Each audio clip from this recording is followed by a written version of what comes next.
my topic reasoning வந்து ஒரு some தான் பார்க்க போகிறோம். இதில் வந்து 3 ட்ரையாங்கிள் கொடுத்துருக்காங்க. ஓகேவா? இந்த 3 ட்ரையாங்கிள்லையும் அதாவது இந்த இடத்துல என்ன கொடுத்துருக்காங்க, 225 கொடுத்துருக்காங்க, இந்த 87 கொடுத்துருக்காங்க. அப்போ இதை ரெண்டுத்தையும் பண்ணால் இந்த ஆன்சர் கிடைக்குமா, இல்லை இந்த ரெண்டுத்தையும் என்ன பண்ணால் இந்த ஆன்சர் கிடைக்கும், அதே மாதிரி இங்கே என்ன வரும் அப்படின்னு சொல்லி கேட்டிருக்காங்க. என்ன ஆப்ஷன் சொல்லி பார்க்கலாமா? ஏங்கிறதுல 21 கொடுத்துருக்காங்க, பிங்கிறதுல 20 கொடுத்துருக்காங்க, சிங்கிறதுல 5 கொடுத்துருக்காங்க, டிங்கிறதுல 4 கொடுத்துருக்காங்க. இப்போ நம்ம சொல்யூஷன் பண்ணிவிட்டு நம்ம என்ன ஆன்சர் வரும்னு சொல்லி பார்க்கலாங்க.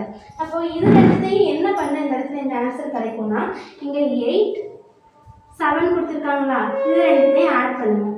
ஆட் பண்ணி இது ரெண்டுத்தையும் ஆட் பண்ண வர ஆன்சர் என்னது, 8 7ஐயும் ஆட் பண்ண நமக்கு என்ன கிடைக்கும், 15 கிடைக்குமா? 15ஓட ஸ்கொயர் என்னது, 225. மினிமம் ஒரு 30க்குள்ளே வந்து ஸ்கொயர் வந்து எல்லாமே வந்து நமக்கு தெரிகிற மாதிரி பார்த்துக்கோங்க.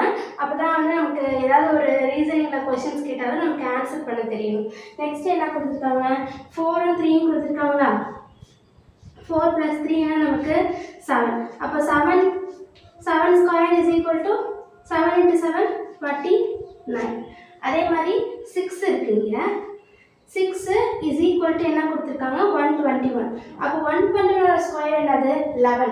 அப்போ 11னா இங்கே 6ஐயும் என்ன ஏதோ ஒரு கூட்டா நமக்கு 11 வரும்னு பார்க்கணும். அப்போ 6 + 5 வருமா, 6 + 5 11.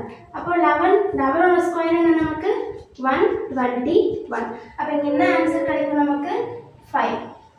இப்போ இங்கே என்ன ஆன்சர் கிடைக்கும் 5. Thank you for all.